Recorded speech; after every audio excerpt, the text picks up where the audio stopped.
Nishad party के राष्ट्रीय अध्यक्ष और उत्तर प्रदेश सरकार में कैबिनेट मंत्री the political godfather of fisherman Sanjay Nishad ji हमारे साथ मौजूद हैं। सर, आज सदन में काफ़ी हंगामा हुआ राज्यपाल के अभिभाषण के दौरान। विपक्ष ने उनको इतना हंगामा किया कि थोड़ा पढ़ा राज्यपाल ने अपना अभिभाषण और पढ़ के चल गई।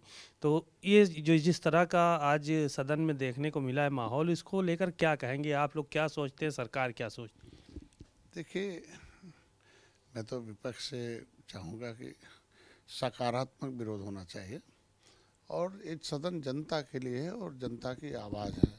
अगर आप सदन बंद करते हैं तो हम सदन जनता की आवाज़ रोकते हैं और प्रदेश के विकास को रोकते हैं। ये लोकतंत्र की परिभाषा है। अगर लोकतांत्रिक तरीके से अगर आपने राजनीतिक दल के बड़े नेता हैं या पार्टियां विपक्ष में आपको मिली हैं, तो विपक्ष का है कि ठीक है, सरकार की आवाज़ सदन चले तो आवाज़ को वो जो नीतियां हैं या कोई बजट में खामियां उसे बोलें। जब आप चलने नहीं देंगे तो इसका मतलब आप उस खामी को भी अगर गलती उसे दबाना चाहते हैं। तो उम्मीद रखता हूं कि जो राजनीति का जो हिस्सा है विपक्ष का, तो विपक्ष की जिम्मेदारी बनती है। ठीक है, वो जो कमी हो, गलती उनको दिखाई देता हो, उसका विरोध करें, आगे बताएं। लेकिन हंगामा करके अब जो राज्यपाल चर्चा करती, भाषण देते, तो उसमें जो भी कुछ थी उस पर वो कहते, तो फिर हो सकता है कि काम करने वाले से त्रुटि भी होती है कहीं, तो त्रुटि सुधार हो जाती है। तो इसका मतलब आप सुधार के लिए नहीं बल्कि उधार की राजनीति कर रहे हैं। ये उधार की राजनीति से राजनीति नहीं होता और ये विपक्ष के इस रवैये को बदलना पड़ेगा, हमारा मतलब एक राय है। और राज्यपाल एक प्रदेश की एक गरिमामयी पद है, उनके भाषण पर इस तरीके का विरोध करके आवाज़ को न जाने देना समाज को, तो ये मतलब मैसेज जाता कि हम लोग हैं। जैसे मत्स्य विभाग में कभी पैसा नहीं मिलता था, उसमें मत्स्य विभाग के लिए आप देखे होंगे कि बड़े चंदौली है, झांसी है, हमारे गोरखपुर में है, हाँ, या इस तरह मथुरा में एक बड़ी मंडी 100-100 करोड़ रुपए की बन रही, जो ऐतिहासिक जो है बन रही है। हमारा जो पहले का जो मत्स्य उत्पादन था, जो हमसे जब से हम आए हैं 2021 में, तो उससे पहले जितना मत्स्य उत्पादन था, मैंने जो इस बार का मत्स्य उत्पादन है उसको हमने दुगुना कर दिया है। तो इसके मतलब हमारे क्षेत्र में कोई न कोई नई टेक्नोलॉजी और आधुनिकीकरण मैंने किया है, लोगों को बजट दिया है, तरीका दिया है, तो दुगुना हो गया है। तो वो लोग जाने तो इस क्षेत्र में हम आएंगे तो हमारा विकास हो सकता है। तो जब आप पढ़ने नहीं देंगे तो जनता कैसे जानेगी?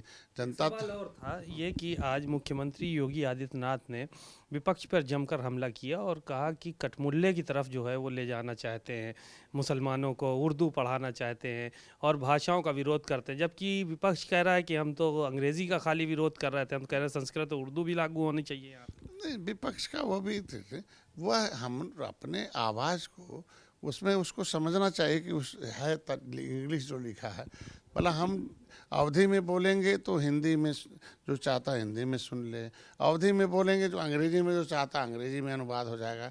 तो अनुवाद कहते हैं मेरे, क्या अंग्रेजी में हम कोई बाहर के आदमी को जो पढ़े, बहुत ऐसे हैं यहाँ एकेडमिक शिक्षक हैं, एकेडमिक शिक्षा में हमको लगता है कि ढेर सारे लोग अंग्रेजी बोलने वाले दूसरे प्रदेशों में, अगर उत्तर प्रदेश सर्वोत्तम प्रदेश बन रहा, अगर हम उसे हिंदी में बोल रहे हैं और दक्षिणी भारत वाला हिंदी कैसे जानेगा?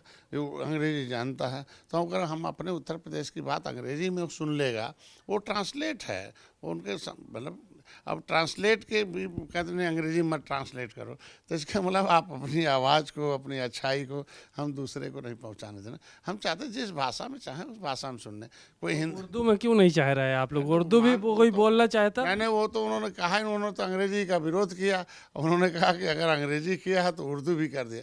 पहले कहते साहब अंग्रेजी के साथ उर्दू भी जोड़ दिया जाए, तो उस पर सरकार विचार करती, लेकिन इन्होंने तो वो नहीं कहा कि उर्दू जोड़ दिया जाए, उन्होंने कहा अंग्रेजी, पहले अंग्रेजी का विरोध किया और अंग्रेजी के विरोध के बाद उन्होंने कहा उर्दू। तो किसी चीज़ को जोड़ने के अलग डिमांड होती है और आप विरोध करेंगे और फिर विरोध में कहेंगे नहीं ऑप्शन ये है, तो ये तरीका नहीं है। और उसमें जो आप कहते हैं कि आप संस्कृति छूट गई है, तो इसे संस्कृत में भी कर दिया जाए। ढेर सारे लोग संस्कृत बोलते हैं, तो संस्कृत उर्दू के साथ संस्कृत की बात कर रहे हैं कि संस्कृति और उर्दू कहा कि दोनों जोड़ दिया जाए। उनको उर्दू याद रहा, एक विशेष वर्ग की भाषा, और अपने वर्ग की भाषा हमारी जो संस्कृति नहीं याद रही। कहते कि भैया ये कठमुल्ले की तरफ जा रहा है, कह रहे हैं कि बड़ा गलत भाषा बोल दिया, कठमुल्ला बोल दिया। नहीं, ऐसा हम कह रहे हैं कि आज के दिन में एक विशेष उर्दू जो इस हमारे यहाँ उर्दू एकेडमी ऐसे ही है। तो अब आप अंग्रेजी बोलेंगे और उर्दू का समर्थन करेंगे, अंग्रेजी का अब भाई उन्होंने कौन सा गलत कह दिया मुख्यमंत्री जी ने कि जितने यहाँ विधायक हैं जो भी आपके लोग अपने बच्चों को अंग्रेजी पढ़ाते हैं, तो अंग्रेजी में भाई अंग्रेजी की ढेर सारी चीज़ जानकारी होना।